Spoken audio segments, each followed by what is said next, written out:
buddy, it is the end of 2019. We have reached a new year.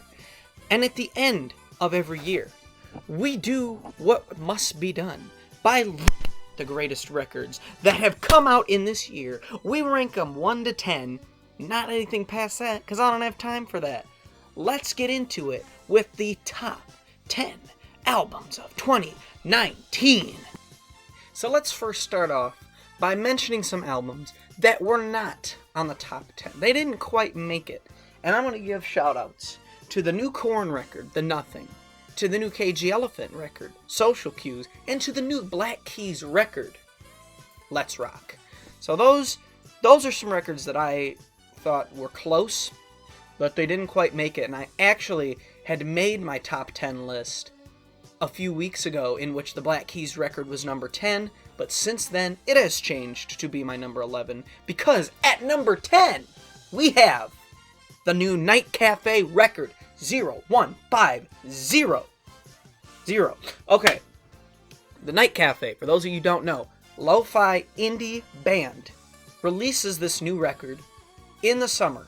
August, I believe, was the time it came out, and I didn't know these guys until I had started listening to some other bands who they were touring with or who they had done collaborations with. So I said, let me give these guys a chance, and this was the first record I listened to, and I'm happy that this was the first record I listened to, because there are some groovy transitions in this thing. There are some vocal harmonies that are phenomenal. There are some great things in this album, which when I listened to their past discography, there wasn't any of those elements in their music. So I thought maybe this is a change of the tides for them. But for those of you who don't know, the Night Café 0150, look it up. It is a great album. Up next, we have the new Raconteurs album, Help Us, Stranger. This is a great record, honestly. A record I actually was not expecting the release of come 2019. Jack White, one of his musical projects, Raconteurs, some people out there only know for the song Steady As She Goes. Don't get me wrong, a great track. But upon listening to their discography, you will find that their musical talents go so much deeper. And that includes the release of this new record, Help Us Stranger. The first track I had heard was the song Help Me Stranger. Great song, some tight drum beats in this album, all around great drum work. And some great guitar riffs too, like on the track Born and Raised. Excellent guitars in that song. There are a lot of really, it's kind of hard to say, like complex composing on this record. There's some great composing, and you know that Jack White is that kind of person to put a lot of work into his music. Look at his past discography. Look at albums like Elephant. Look at albums like Lazaretto. Even look at some of the Dead Weather's discography. They even have some records like that. So definitely give this one a listen. Next on our list is the new Taylor Swift album, Lover. Now, entering 2019, I have always been a humongous Taylor Swift fan. She has remained one of my favorite names in the pop scene. Set the artist aside from the art. Love her work. But come last year, 2018, she had no doubtly put out her weakest record yet in Reputation. Now, this was her trying to be edgy. This was her trying to be kind of that bad bitch persona. And coming off an album like 1989, I mean, that's just such a transition. So I'm glad she goes back to that pop sound in this record and even brings out some of her old folky country elements in this new record on songs like You Will Get Better. And then she's got these funky pop rock songs in here. Paper Rings, wonderful song, great drum beat, great lyrics, all around just a groovy song. Wasn't too hyped about it, to be honest, going in with the teaser tracks, Me, with Brendan Urie of Panic at the Disco, with You Need to Calm Down, until the third single dropped, which was Lover. That may have been the fourth single, don't quote me on it. It may have been, because I know Archer and Lover were both singles. Great tunes. This album would be higher on my list had it not had some of the filler tracks that are on it.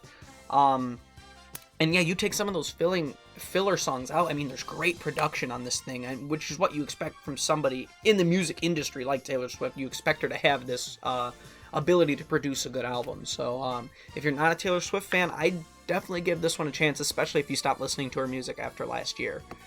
And speaking of newer artists, with great production. Post Malone's Hollywood Bleeding.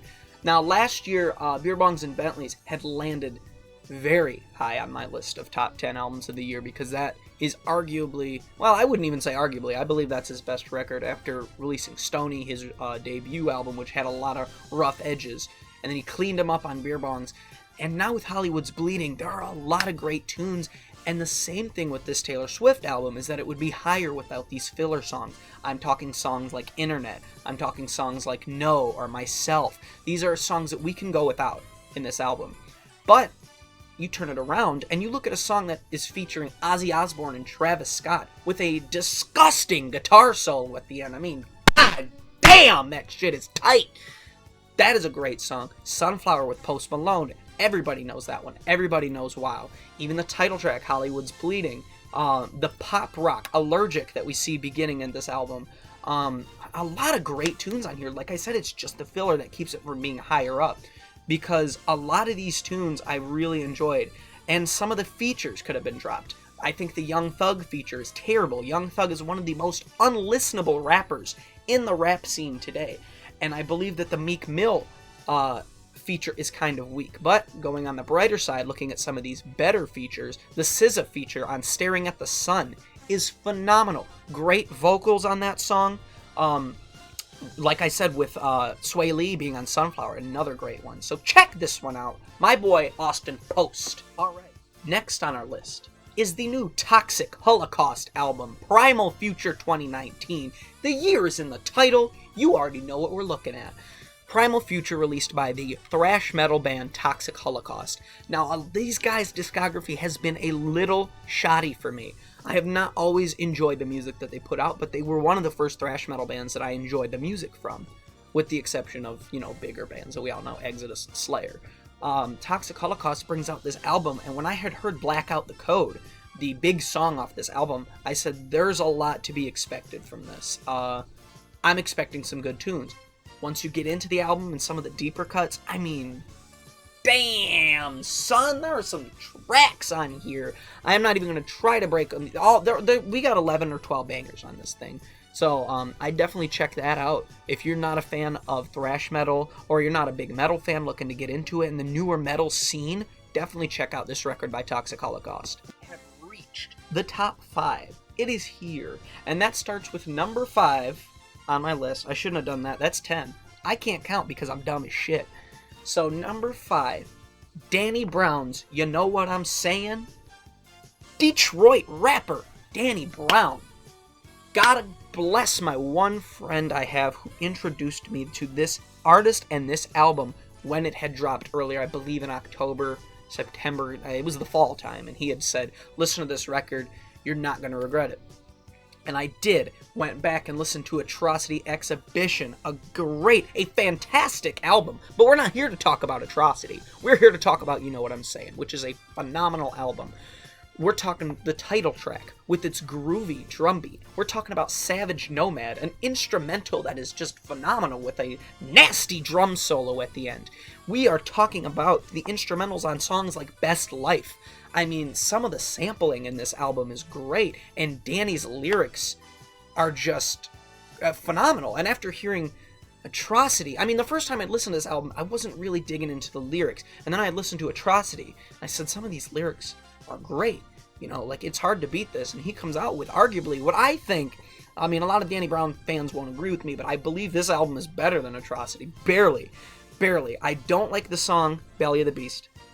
There's some corny bars on that song, but that doesn't take away from this overall album. Look at songs like Negro Spiritual. Jesus, man, the fucking lyrics in that song are great. So if you are not familiar with Danny Brown, he's been around for a while. Detroit-born rapper. Definitely check him out. Don't even just check this album out. I would definitely say check out Atrocity Exhibition too.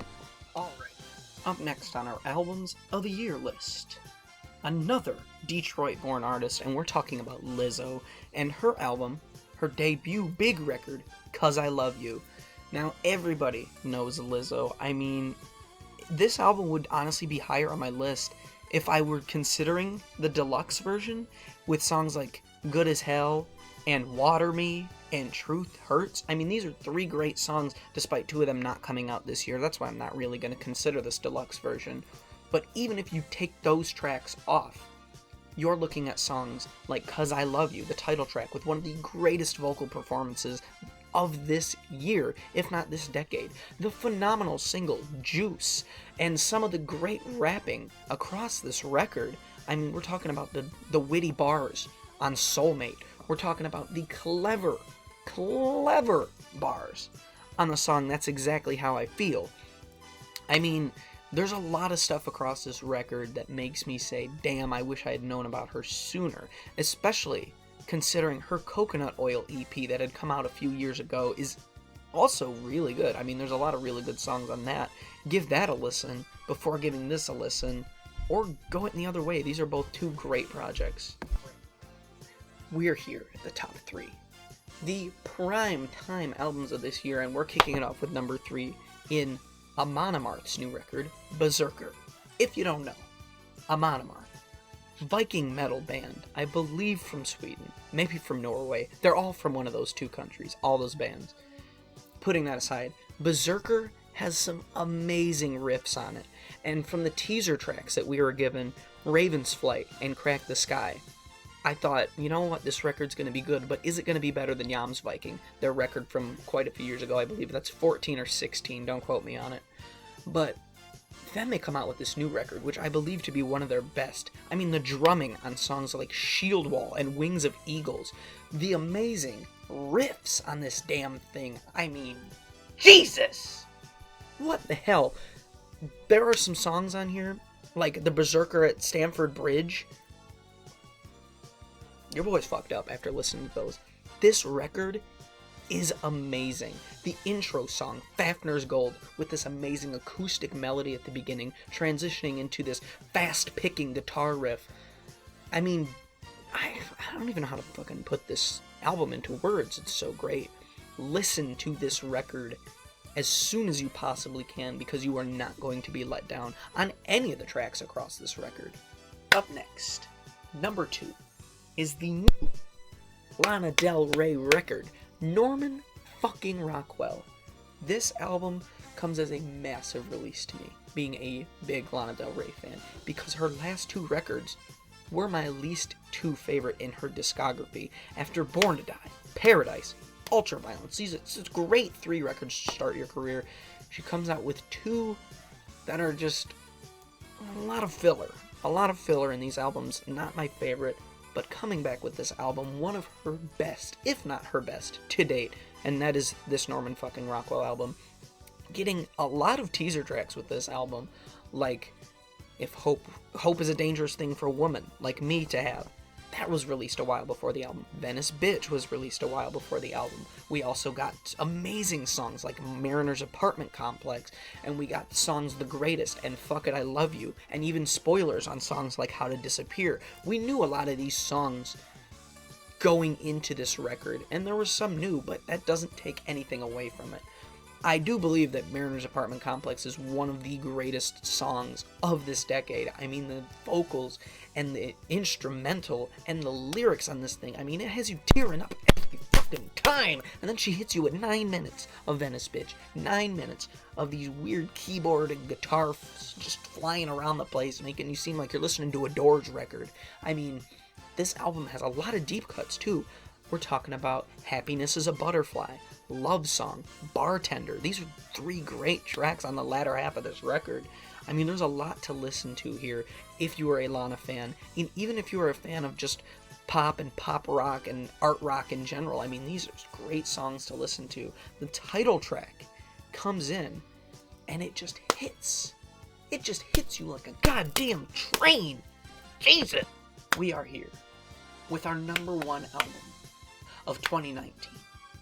And that is The Great War by Sabaton.